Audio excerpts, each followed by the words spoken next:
Can you tell us what you imagine when you hear about Italian aircraft flying in the sky in World War II? Let me guess. You're imagining a PUBG ground, right? But in reality, these aircraft were some of the deadliest and most underrated fighters of their time. Their performance and destruction were on another level. When you really see them, trust me, you forget about your battle and simulator games for a while. So let's go back to World War II and join the flying journey of these superb Italian aircraft. Fiat BR-20 Cicogna. All right, let's start with one that quietly changed the whole direction of Italian bombers. The BR-20 didn't arrive screaming for attention. It arrived solid, confident, fully metal at a time when that still meant something. Twin engines humming, skin made from steel structure and duralumin covering. Built to balance range, payload, and speed instead of gambling on just one. Back in 1936, this aircraft was already shaping squadrons, and when war spread, it went everywhere. France, Britain, the Mediterranean. Early on, this was Italy's standard medium bomber, carrying the workload when everything was still uncertain. More than 500 were built, enough to make it familiar, enough to make it dependable. Some even lived second lives through export and captured service in Japan and Spain. By 1942, roles began to shift. Patrol flights, training work, frontline headlines faded, but usefulness never did. And in war, that matters more than glory. Macchi C-202 Folgore. Imagine a machine that didn't try to scare the sky into submission, but learned how to dance inside it. The Folgore carried itself like something built for pursuit, not display. Smooth metal skin wrapped a fighter shaped around performance and endurance, not comfort, not mercy. Over Malta's burning airspace and the open stretches of North Africa, this aircraft lived as an escort, a hunter, and an interceptor, slipping into air superiority roles wherever pressure demanded. Dogfights suited it. Tight turns suited it. Long escorts across hostile water suited it too. Behind that elegance sat a wartime reality.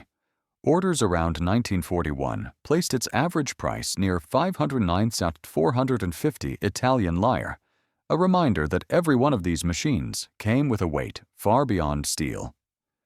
Nothing about the Folgore existed for ease. Everything about it existed to stay airborne, stay lethal, and stay relevant wherever the front shifted. Macchi C-200 Saetta. What you feel first isn't speed, it's control. The Saetta built its reputation on how naturally it obeyed the hands guiding it. Introduced in 1939, this fighter earned quiet respect not by chasing records, but by surviving hard airspace and bringing pilots home. Over North Africa's dust-filled skies, it carved through heat and sand while escorting SM-79 bombers into danger. In close quarters, handling mattered more than raw numbers, and that's where this aircraft lived comfortably. Production reached roughly 1,151 machines, spreading the Saetta across multiple squadrons and turning it into a familiar sight rather than a rare one. Wartime procurement figures from 1941 often place its average cost near 411,728 Italian lire, a price tied to scale and necessity. Nimble, balanced, and stubbornly reliable, the C-200 stayed useful because it never pretended to be anything it wasn't.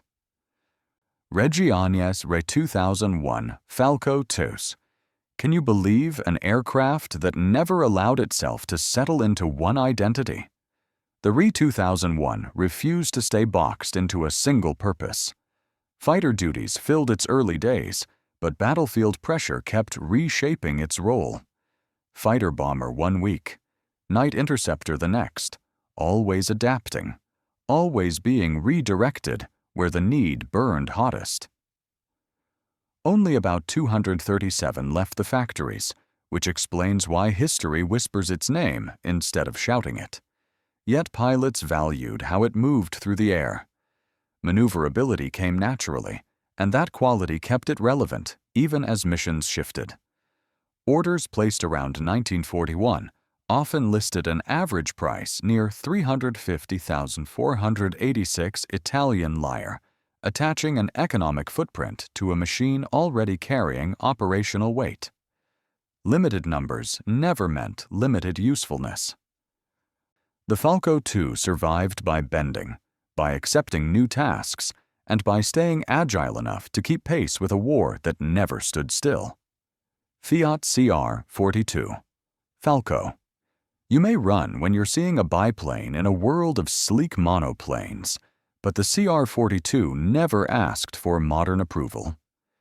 Introduced in 1939, it arrived carrying an older silhouette and a surprisingly stubborn will. Steel and alloy formed a tough skeleton beneath fabric skin, giving it a resilience that matched its era-defying presence. As a fighter, it mixed with aircraft far younger.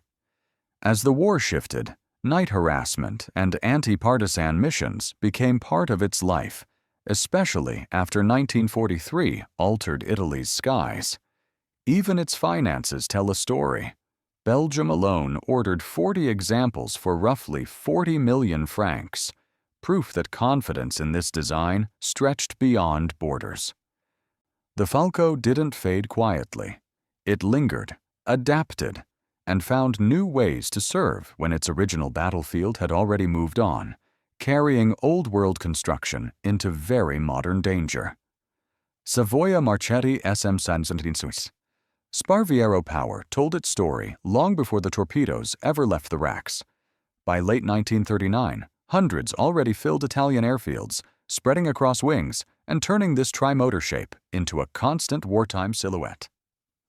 From July 25, 1940 onward, torpedo work became its defining voice. Mediterranean waters learned that sound well. Convoys shattered. Shipping lanes bled.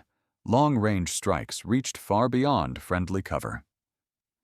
The SM-79 carried a presence that belonged to the sea as much as the sky. Speed and mission flexibility shaped its design more than heavy armor, leaving the aircraft quick, purposeful, and willing to risk exposure for reach.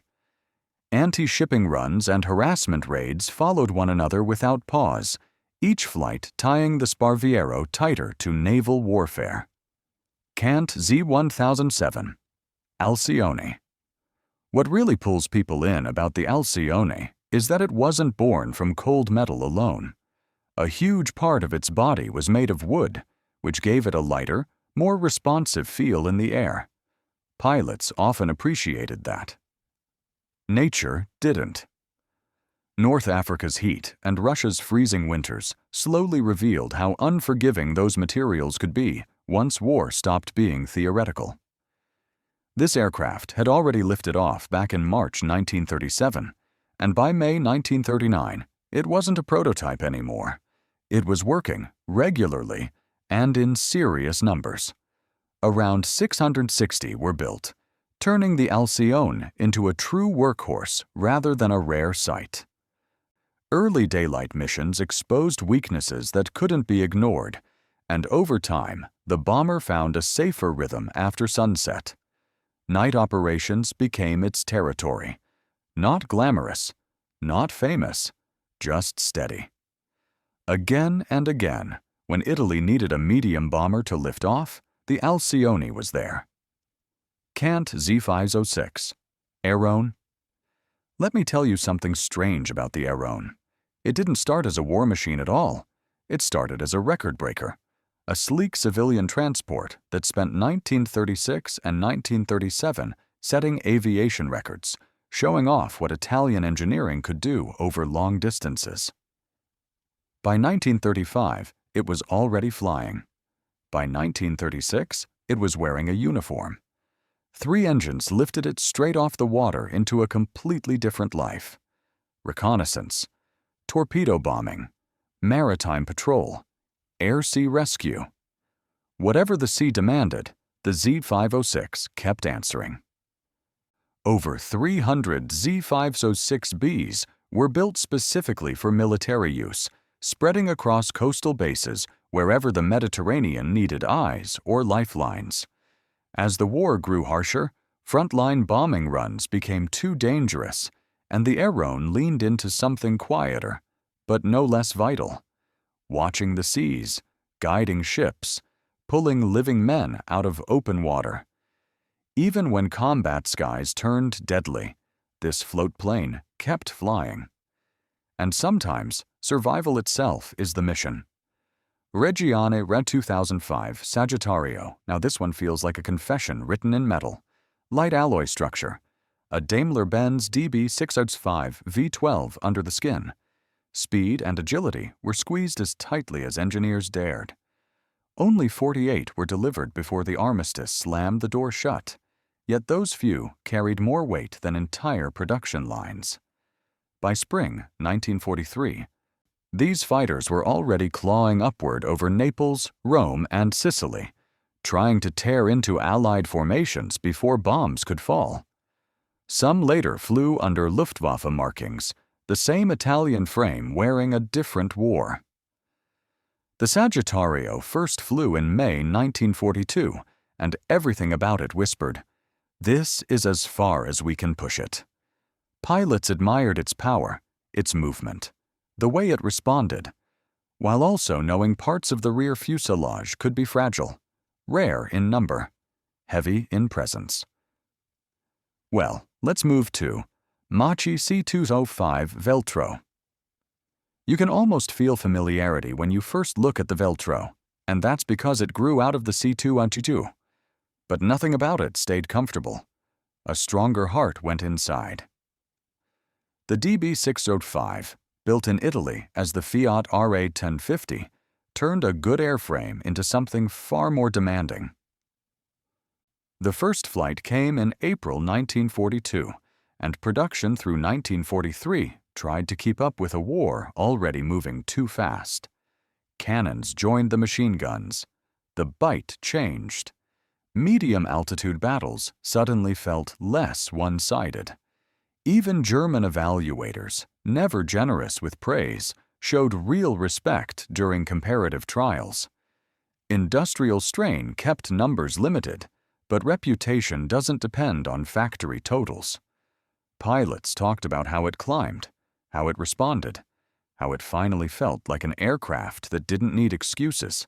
Speed, agility, firepower. Not ideas, experiences. For many Italian pilots, the Veltro wasn't just another fighter. It felt like the one they had been waiting for. Fiat G50 Freccia. Here's where a real turning point happened.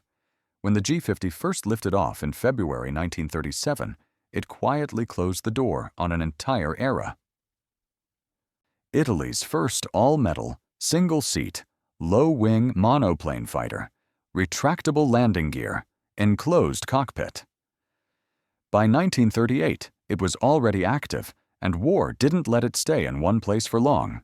North Africa, the Balkans, the defense of Italy itself. Giuseppe Gabrielli's design moved cleanly through the air, agile and quick for its time, even while pilots struggled with limited cockpit visibility and lighter armament.